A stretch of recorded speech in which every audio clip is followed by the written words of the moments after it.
klaseng pag-aalaga? Ewan ko.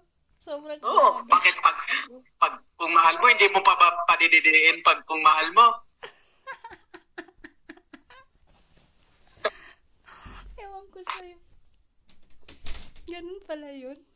Di ba, geng? Nananahimik yan. Oo. Geng.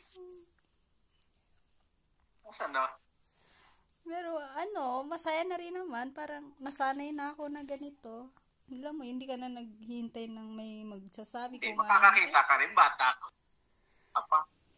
Ay, ayoko. Parang ang hirap magtiwala sa totoo lang.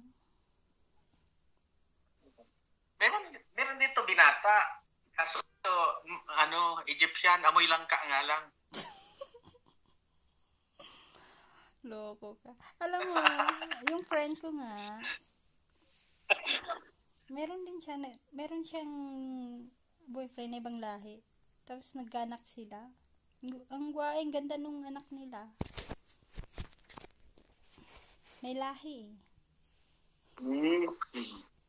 Kaso, mahirap makibagay sa ibang culture.